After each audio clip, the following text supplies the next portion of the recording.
YouTube, what's good?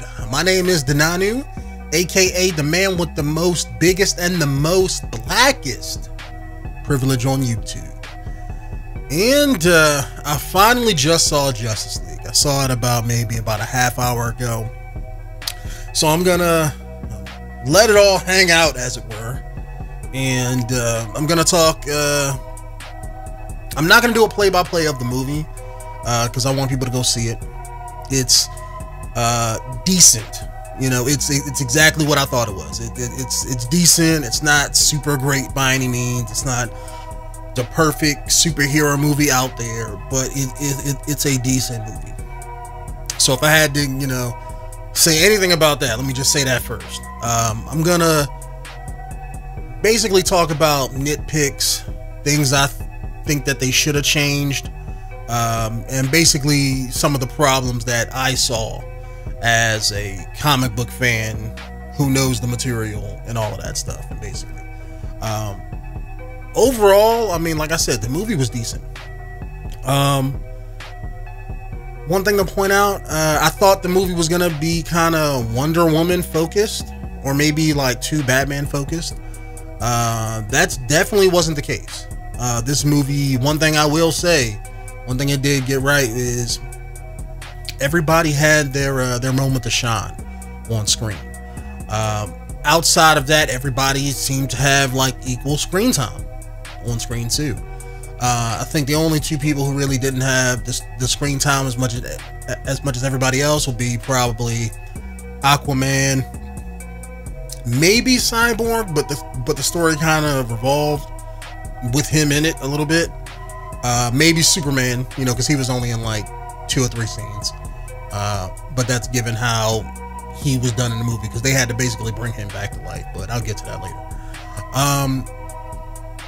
Outside of that, the two biggest flaws that I saw in the movie was just the pacing of the movie. I thought was going to be fast. That's what everybody was saying, that the pace of the movie is fast. When I sat down and watched it, maybe it's because I know the source material, I know the characters. To me, it didn't feel fast at all. I mean, I can follow everything. I mean, maybe it's because I'm a hardcore fan of it, you know, of the material, but maybe it's newer fans who are just being introduced to this for the first time, or people who have only seen, let's say, like Man of Steel, Batman v Superman, Wonder Woman. Maybe they would feel out of place because they don't know anything else. As a comic book fan, I know everybody's backstory. I know Cyborg's backstory. I know Aquaman's, Flash's, Wonder Woman's. So I don't need all the details behind it to fit the movie together. You know what I'm saying? I even know who Steppenwolf is. I know what a mother box is.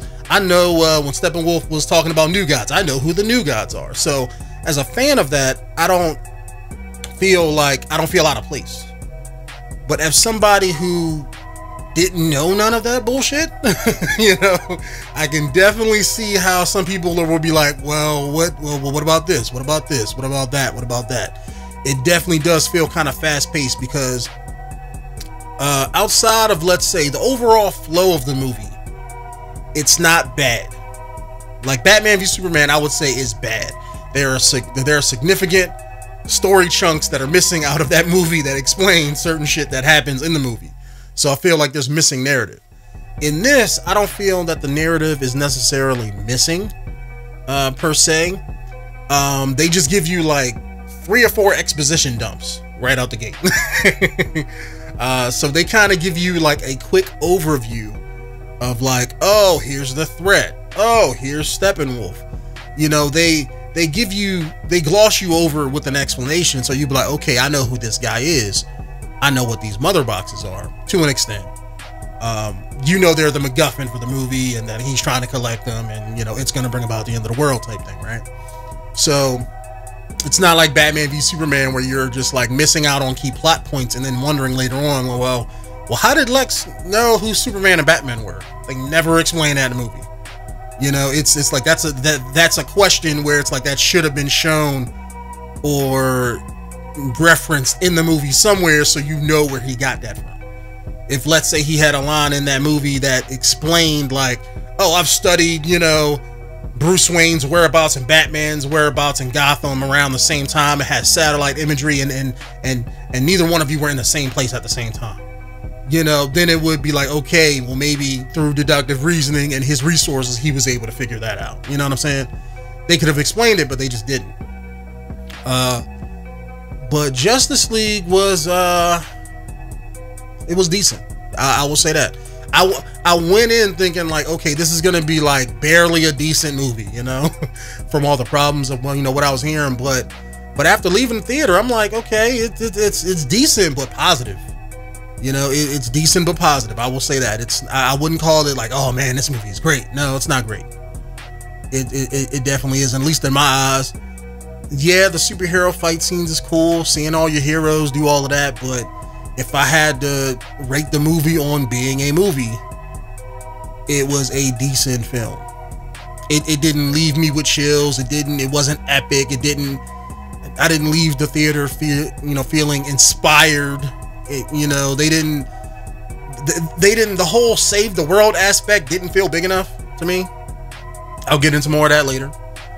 But the movie was, I will say, damn good for what it was. You know, I knew it was gonna have problems. Like I was saying before, the flow feels definitely off. There are certain scenes that feel interjected heavily. Any profile shot, because they had several. It seems like all the characters had their one moment where they were on screen in front of a green screen. And a CG in this, I saw the 3D version. I wanted to pay that extra money to see it in 3D, right? Because it's fucking Justice League, right? But there were certain scenes in there that was where the CG, I'm looking at it and I'm like, this shit don't look finished. Like I could, and it was like the first thing I thought of when I seen it. It wasn't like, oh man, they blended that together. You know, they didn't do a good enough job on that scene. Like, no, it stood out. Like I was like, wow, they shipped this shit. You know, it was just that bad. Like the scene of Wonder Woman on top of the statue in London in the beginning. After Bruce Wayne talks with Aquaman, he stands in front of the water and the water looks like it's from like a fucking TV show where it's just like kind of splashing behind him, and it's like and he's just standing there in front of a screen. You can easily tell.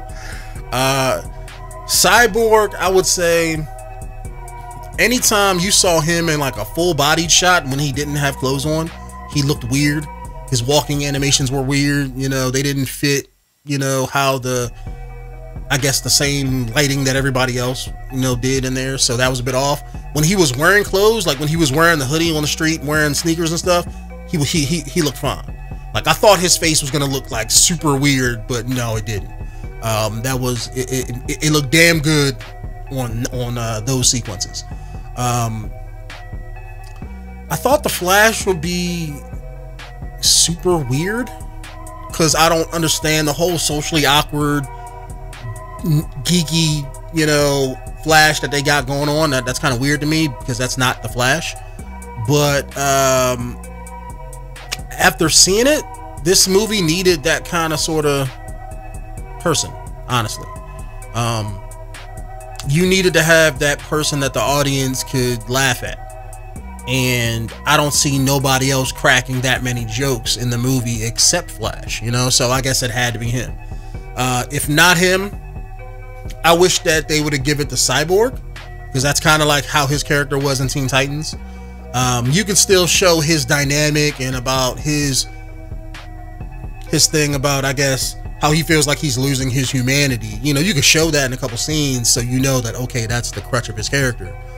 But you could still have him say jokes and stuff like that. But they kind of made him a whole lot dark and broody and stuff. Like he was like a Batman at certain times when it comes to oh, the machine is taking over, I don't feel like I'm human. It was kind of a little bit too much at times.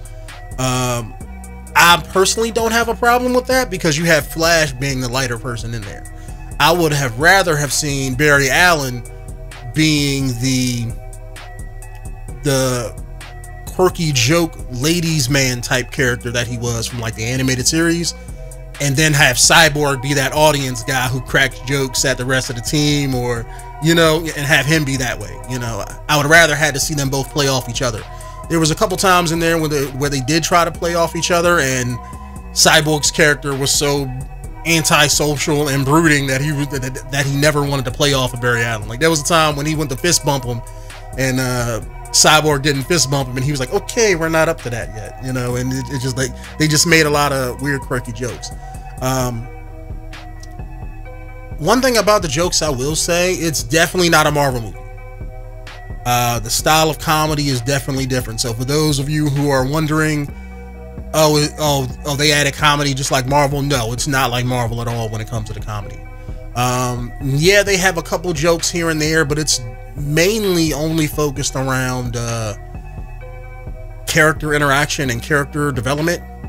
It's basically the whole, if you guys have seen Avengers, and I know I'm comparing it to that, and I'm not comparing to that because Joss Whedon did both, you know, scenes, because I know, you know, these were probably his scenes in Justice League. But the scenes in Avengers where you saw them act as a team, you know, like they went in the beginning, they went from being a group of people who were assembled, but they weren't a team, and then the ending crutch of the movie brought them together as a team. Like when they were fighting in New York City, and you saw them working together, or Captain America calling out plays and do this, it felt like you were reading a comic book or watching one of the animated series of the Avengers, because that's what Captain America does, and that's how the team plays into it. You know, it's that whole dynamic. They captured that dynamic perfect in Avengers. In Justice League, they never build to that dynamic. Sad to say, they never do. It's one of those things where Batman goes around trying to bring them together, and they come together, yeah, but it's not one of those things where they don't gel naturally together. So for half of the movie, they're coming together, and yeah, they're working with each other, but you never see that team dynamic. Even at the end of the movie, you know, during the big fight scene that's in the trailer of Batman driving a Batmobile with Aquaman going, yeah, my man, and all that, and you know, that whole thing, they never build that dynamic. You never see the team coming together. Like, yeah, they fought Steppenwolf maybe like at the last 2 minutes of the movie, when everybody's there, when Superman comes in and they're all just whooping Steppenwolf's ass.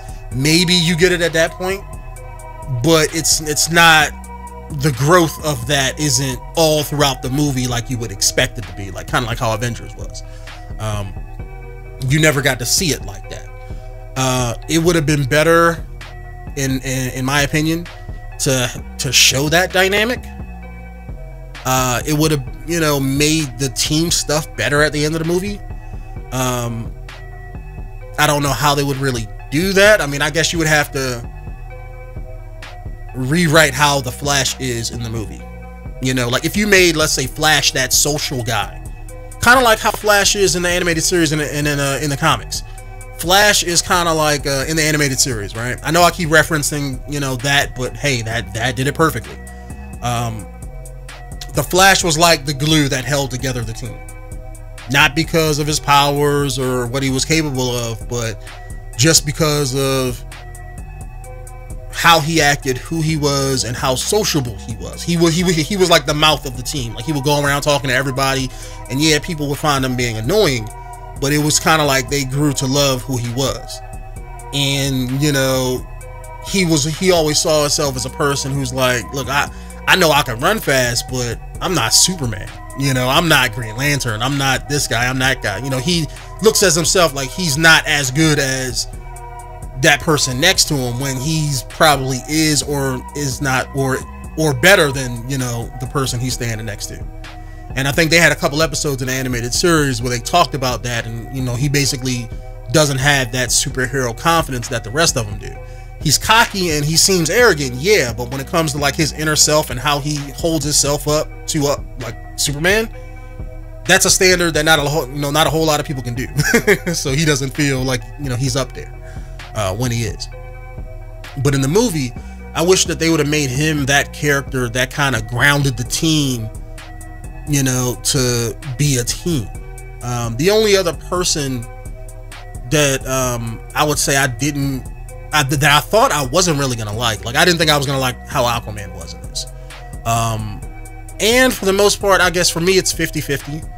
I wouldn't call him Aquaman. I would call him Jason Momoa. To me, he always plays the same character in everything he plays. And that's not a knock on him. I think outside of maybe like Game of Thrones, but everything else is like, it's always the same character. He's just either mad or lighthearted. You know, those are his two emotions there. But I was gonna, you know, before I seen the movie, I thought they were gonna make Aquaman the dude bro of the movie, which they kind of sort of did. But I thought they were gonna go over the top with it, and they really didn't. Aquaman, like I said, he's kind of like in the background of things. He doesn't show up until like the latter half of the movie, outside of that scene in the beginning of the movie where he goes talk to Bruce Wayne, and you know, he's like, hey look, you know, I want you to join the team, and he's like, no. And then he shows up later on after Atlantis gets attacked by Steppenwolf. And they had everybody had their own little talking scene to kind of get you used to the characters, and they had one joke scene where they were all talking to each other, and every time, you know, they mention about how they got to go take down Steppenwolf, he's like, oh man, I don't like that at all, I think we're gonna get killed. And they all look at him like, what the fuck, man? Right? But then he goes on like this spiel about how he never feels like he's a part of anything. You know, he feels like he's outcast by mankind and Atlantis, so he never feels a part of anything. But being a part of the team, you know, he likes, you know, being a part of the team and everything. And he goes on like this 5-minute rant about about his feels, right, and his feelings. And like you see Batman like try to interrupt him like halfway through. But he just keeps talking, and he, you know, he cuts him off.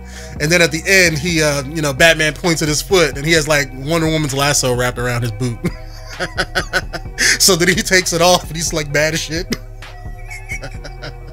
And then he walks up to Flash, and you know, and he says, he's like, you better not tell nobody a word about this. And he's just like mad as hell, right? So they had a couple of levity moments with him, like in the beginning, when Batman is trying to talk to him to get him to join the team, he I don't know if it's Bruce Wayne just straight up tells him he's Batman, but they cut from like the scene, you know, in the trailer where, you know, where he holds Batman up and he, you know, looks all mad and everything. And then they cut to a scene, you know, to I guess them leaving, and he's walking by people, and see, you know, so he's like, so you dress as a bat? And I'm like, oh, hold up, you just straight up told him you're Batman? Like, so he's acting like, you know, the Batman from the YouTube cafe videos where he's just always telling people his secret identity. Is that like a thing now? But there was a dialogue in there where he was like, so you know, like, you really dress as a bat? Like, seriously? And then at the end of the movie, you see that, well, not at the end of the movie, but I guess about halfway in, after Aquaman joins the team, you have the one scene in the trailer where he's, you know, where he jumps up on the building and he's like, oh, like a bat, I can dig it. You know, so they kind of, you know, bring the joke back around. So the jokes were interesting, I'll say that. It's definitely not like Marvel. A few jokes land a lot, you know, like for me, 3 or 4 of them landed really hard. The rest kind of came and went, sad to say.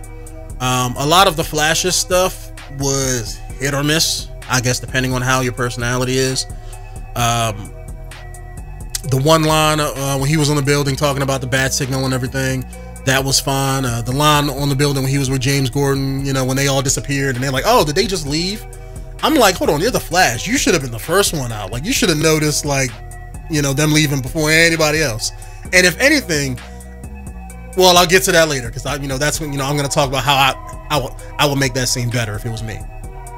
But a lot of the other complaints about the movie, I just want to get those out of the way too. A lot of people were complaining about how ugly Steppenwolf was. That yeah, he was ugly, but it's not that bad. It really wasn't. It's just, if you go in, like when I think ugly CG characters, I think of Doomsday from Batman v Superman. He was straight up garbage. Like, he looked ugly as shit. Like, his shit just was not finished. Steppenwolf looks finished. He's just not as good as you want him to be. Like, if you come from a a Marvel movie, you see Hulk, right? Hulk looks good. Like, he's a big CG character, but he looks good. You know what I'm saying? They put that extra time and money into it. Steppenwolf, it's like they tried to make him good, but they didn't have the same resources. So he's not bad. Like Wonder Woman, who did she fight? Ares, in Wonder Woman, he was bad to me. Only because you vaguely saw him. He was always in shadow. They always had him covered by like smoke or fire or some other dumb shit, so you never saw him. Steppenwolf, he was out in the daylight fighting Amazonians. He was taking on whole armies by himself. You saw him in the darkness and in the daylight, so you saw him as a character. You know, they didn't just do that CG fuckery that they do with most of the times when they can't get CG looking right. It's like they tried, but they just didn't have Marvel's resources to throw at it, which I completely understand. Marvel got that Disney, got that Disney money behind them. They could do damn near anything they want on camera. Hell, I mean, look what they did with Robert Downey Jr. and Kurt Russell from Guardians of the Galaxy. I mean, they just straight up made him look younger. So I mean, like, they can turn back time with that shit. So I don't expect WB to compete with that. As far as Steppenwolf's motivations, people were complaining about the bad guy. I guess, yeah. I mean, but in my eyes, I can't fault the movie for that either. I mean, he's Steppenwolf. If you know the character, you know he's never been big in DC Comics with anything. You know, I think his biggest claim to fame was what, Earth 2? When he came down and just tried to wreck everybody's shit. Outside of that, they didn't really you know, show anything to further his character's character or personality. It was just one of those things. Was like, oh, I'm the evil bad guy collecting these mother boxes so I can rule the world. You know, that was about it. That's as far as this character went. They showed him about 3 different times during the movie. One was in a flashback when he was fighting Amazonians, Atlanteans, and humans, and even a Green Lantern, which was kind of weird. That came out of nowhere. They hid that shit well. Like, they had an alien Green Lantern on Earth fighting Steppenwolf, and he killed the fuck out of him. He shanked him with his axe, killed him, and sent his ring flying off to find a new host. I thought that was a cool little, I guess you would call it Easter egg, because that solidifies Green Lantern in their DCEU. Thought that was pretty cool. They didn't have to do that. And you saw him a couple of other times. The second time he fought the League, that's the one scene in the sewer shot where Batman has the little bat spider mobile. I think in the movie he called it the Nightcrawler. And the one scene in the tunnel where Aquaman stops the wave of water with the trident. That was during that whole scene. Steppenwolf didn't look good there, but it was in the dark and everything like that. They had a decent fight. That's all that really matters out of that. And then at the end of the movie, when they went to go save the day. Other nitpicks I can pick. The parademons are kind of weird. They look the part. I will say that they look like parademons. Every comic book, when it comes to like the comic book, the animated series, how they used to look back in the day, different artists draw them different ways. They were humanoid guys with guns and wings, so I can't really complain about that. I will say that certain things, narrative wise, don't seem to work. Like prime example, the first scene opens up in the movie, right? And this is where I'm going to start talking about how things I would have changed to make the movie better. Number one, I would give it a better narrative storytelling, because the story in this, they tell you the story through exposition, but it's one of those things where it doesn't flow together, YouTube, at all. It's like they just straight up, it feels like a video game. It feels like a video game. I swear to God, the first scene of the movie, you have Batman chasing down this guy on the roof. I think it's the one white guy from what's the Netflix show? Masterminds or something like that. But it's basically a show about the FBI defining what a serial killer is and starting that whole profiling thing. It's the 1 second main guy from that, and he's on the roof running. He did some crime, as it were. Batman shows up. Batman beats him up, wraps him up, and Batman holds him over a roof, you know, and, you know, I'm thinking, you know, that Batman's gonna, you know, be like, where are the drugs going? You know, Batman shit, right? But no, Batman's holding him over the edge because there's a parademon in Gotham for some reason that they never explain, mind you. And somehow parademons can smell fear. How does Batman know this? He's Batman. He's been tracking them for a long time, it seems. How he first found out about parademons? Who the hell knows? They never explain it. Thought that was kind of weird. And then, like, the moment that, you know, Batman catches this parademon, I guess the parademon self-destructs because he was caught or something. And the guy that Batman wrapped up is like, oh, what the fuck is that? And Batman's like, a scout. That's all he says. He says a scout. And the first thing that comes to, like, you know, to the guy's mind, like, oh, you mean like an alien invasion? So what else is coming? Is it gonna be an army? And I'm like, wow, you're just jumping to conclusions like that? And it's like, it's so ham-fisted in there that it's like not a part of, like, you know, it's not like him and Batman talked and he was like, yeah, you know, I don't know where they're coming from. It's not like it wasn't a part of the story. It was just him just saying exposition. And it's only for, you know, for the audience to know that this is where the parademons come from and this is what they're trying to do. And it's like, it's so ham-fisted in there, it felt cheesy. Felt cheesy as shit. And there's a couple scenes like that throughout. Like later on, towards the ending scene, you know, of the movie, of the one trailer scene, when they're, you know, fighting all the parademons, there's like this Russian family in a house that they show a couple times that's basically having a family in the midst of the action just to have them save people at the end of the movie. You know, I don't understand why they were there. They could have cut that scene out and then, you know, use that time for something else. They could easily show, like, people, like, before the fighting started or while the fighting was starting, show people running away. That's all you got to do. They had a scene like that where it showed the family running away out of their house. That's all you needed. And it showed the family and a bunch of other people leaving this town or village that they were in, so I guess people wouldn't say, like, how they did in Man of Steel of like, oh, the other heroes don't save anybody and they're supposed to be superheroes. I feel like you don't need that in a superhero movie. I mean, if they're saving the world, they're saving the world, you know, so you don't have to show them saving people, you know, especially if it doesn't carry on with the plot or anything like that. It just doesn't make sense. Outside of that, how I think I would have made the movie better if it was me, certain scenes I would have just outright changed. I would make the characters act, I would say act better, but I don't mean like the actors acting better, because I think the acting was solid. It was decent. A lot of people complained about Ben Affleck and feeling like, oh, I don't feel like he's interested in playing Batman no more. He feels like he phoned it home. I don't feel that way, YouTube. To me, I thought he was decent. I mean, it's Ben Affleck. I don't think it's not his greatest acting role I've seen him do, but he's, you know, he doesn't seem like he's just getting paid. I mean, he seems like he's, you know, in the movie. I didn't look at him playing Batman and be like, yo, his performance was sad. No, I mean, I can't say that.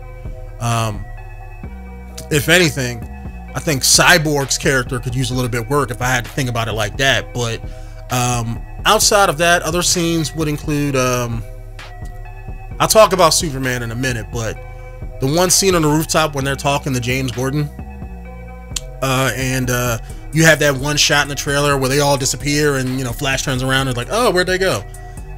That would have been cool if, let's say, if it was just Batman who disappeared, you know, just to keep everything in character, because Wonder Woman wouldn't have left, Cyborg wouldn't have left, Flash would have been the first one to leave if he just saw everybody turn around, because he'd have, been out of there, and Aquaman would have still been standing there too. All of them wouldn't dip out like Batman do, because that's not their thing. Batman would have been the only one to just disappear and have everybody look and be like, where the fuck Batman go? And have Gordon, Gordon should have been like, oh, he does that all the time, don't worry about it, and have them be like, oh, that's rude, like, why would he just do that? That would have made more sense to fit the character. How they brought Superman back, that kind of sort of surprised me. I thought they weren't gonna explain it. I thought they were just gonna be like, yo, look, Kryptonian super healing coma. healing matrix, yada yada yada, just like they did in the comic books. Don't explain it. Just like, fuck it. He died and went into a coma. He didn't actually die, you know. But they basically bring him to life with one of the mother boxes. And I guess, I mean, I don't have no qualms about that either, YouTube. I mean, I really don't. It seemed, I mean, it was, I guess, I'm not going to say it fit the story, because that didn't have anything to do with the mother box's story in the movie, per se. It didn't fit the narrative or nothing like that. It basically gave them a chance to have Superman come back. They had a whole nother narrative scene of Batman and Bruce Wayne going at it based on the morality of it beforehand, so that was a pretty decent scene. So that scene kind of set up the scene of Superman coming back. And plus, you got to see Superman come back. He was pissed because he came back and, let's say, he didn't remember who he was. So he went to the one statue that was like kneeling over in Metropolis. He flew there, and they all went there, and they were trying to talk to him, but he didn't remember who he was and didn't recognize nobody. And then I want to say, like, he started using his X-ray vision to scan everybody, and Cyborg's automated defense systems viewed that as like an attack, so it made the little arm cannon and shot at Superman. So that triggered him to attack, you know, the rest of the league and everything, and he basically whooped their ass. That scene was pretty decent. They had a scene of like Wonder Woman trying to like hold him back, and it's like, no, this is Superman. You're strong for an Amazon, but you know, that's Superman. Like, he was one-handing her, YouTube, with the lasso. And Batman tried to jump in there, and Batman was the only person he recognized, and he was pissed at him because of, you know, Batman v Superman, obviously. And one of the last emotions he felt, I guess, was anger towards him because, you know, because of their fight. So he beelined for Batman, threw him into a police car, and then yanked him up and was like, "Do you bleed?" You know, and all that other kind of stuff. But they brought in Lois Lane. She was able to calm him down like Black Widow does the Hulk, and that basically took him out of, you know, that part of the movie until he came back at the end and helped with the fight with Steppenwolf. I thought that was pretty good. The CGI on Superman's face was kind of weird. I will say that, because during this whole sequence he wasn't talking, you know. And maybe I thought it was because I was watching, you know, the movie in 3D, but it did look kind of off, and maybe those were the scenes that they had to CG the mustache off of him, because it definitely did look weird, YouTube. I'm not gonna lie. It was serviceable, but it definitely did look a little bit weird. A lot of the scenes where Superman was talking, like he had a couple talking scenes with Lois Lane, and even, you know, when his mom came and saw him and stuff like that, it just felt weird watching his mouth move. Maybe it was just my imagination, but it just looked off.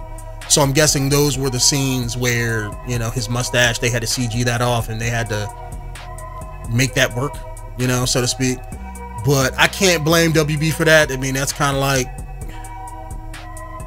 that kind of puts him in a fucked up position. I mean, yeah, they wasn't allowed to shave his mustache off because he, you know, he had that other movie he was doing, and that's just, that's contracts. I mean, it is what it is.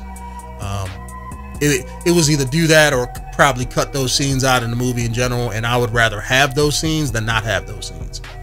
But outside of that, they had a couple fan service moments in there, like where Flash was racing off to save people and had Superman flying next to him, calling him Slowpoke. That's kind of a throwback. If you've ever seen anytime Superman raced the Flash, I mean, it's, you know, that's definitely a throwback to that. So it had its fan service moments. They had a couple things in there where mean throwbacks, but you heard, like, when Batman jumped on the roof and they had the whole James Gordon scene. You heard like this Batman animated series like music playing in the background, and when Superman was fighting the Justice League, I could have swore I heard his old theme song playing in there a little bit too. So they kind of threw like tidbits of those in there. That's always a plus for me, you know, whenever they do that. I wish Marvel can't really do that because a lot of their stuff, they don't really have a lot of iconic cartoon hero theme songs like that. The only thing that they have throwbacks to in their movies is like the old 1960s cartoons, like in Iron Man 1 or whenever you heard like Tony Stark's ringtone, that was the main theme for the Iron Man cartoon back in the day. So they do throwbacks that way. They don't have a lot of modern throwbacks to it. I mean, I wish they would throw in, the Iron Man 90s cartoon theme, because I love that. That'll make you grow like 2 extra balls because of how, how manly that is. But like I said, Justice League, I mean, it was a decent movie. I didn't leave the theater super pissed. I didn't leave the movie like cussing them out, talking about, they fucked up the movie, this, that, or whatever. No, it was decent. The pacing was, definitely off a little bit. It wasn't off enough like Batman v Superman, so you can definitely tell, you could follow the plot of the movie. The flow was a little bit off because they cut certain scenes out, put scenes in, and you could definitely tell what they cut in and what they cut out. But outside of that, I mean, the rest is just nitpicking, YouTube. I mean, it really is. I wish Superman was in it more. I wish they'd have brought him back or had him just come back naturally over time. And let's say, I wish that while they was looking around for, trying to stop Steppenwolf, trying to find the mother boxes, I wish that he'd just came back to life, and let's say, based on what happened in Batman v Superman, that maybe he didn't feel like he needed to come back, or maybe he didn't feel like if he was wanted enough to come back. So maybe have him like keep track on the world but not help or save anybody. Maybe he had, they got to convince him to save humanity again. I think that would have been a little bit better versus them just bringing him back. But hey, if they they tied that into what the mother box does, so kind of sort of explain that a little bit. The mother boxes work a little bit different than how they did in the comic books, because in this, they basically bring all 3 of them together and they terraform the planet for Darkseid's arrival. Whereas in the comics, I know they do a bunch of stuff, but I don't recall them doing that. They were basically computerized devices that allowed them to make boom tubes, which are like teleportation wormholes. They did the same thing in the movie. It basically called down a big white shaft. It basically anytime Steppenwolf wanted to come in there, he had Heimdall from Thor just teleport him down, except he used a different colored bridge. Instead of being the rainbow bridge, his was all white. Same concept though. Just this big white beam corridor just comes down from the sky, and I guess that's the boom tube. In the cartoon and in the comic books, the boom tubes would just be a hole in space. Just like a big white circle would just appear in the air. It wouldn't be like horizontal where, like the, kind of like a beam of light coming down from space. It wouldn't look like that. It would just be like a big white circle would just open up and you would just step through it, kind of sort of thing. So they made it look a little bit different. Don't mind that at all. I mean, hey, it's a movie. It is what it is. But I would have, if it were me, I would make it look like how it looked in the animated series, only to differentiate themselves from Thor. Because the way that they had it look in Justice League, it looks exactly like the Rainbow Bridge in Thor. I mean, it's just a different color and a different energy wave pattern coming off of it. It's instead of going up and down with the energy, it was horizontal. That was about it. But otherwise than that, it was a different color and it looked damn near the same. If they were going to differentiate themselves from Thor, I would rather see them do that. I mean, it's like, if you want to be different than Marvel, then be different from Marvel. Don't just do the same shit. But that's just my opinions on the movie and everything. So if you guys seen it here, just let me know what you think down in the comments below. My name is Denonu, the man with the biggest and the most blackest privilege on YouTube. And I will see you guys later. Peace out.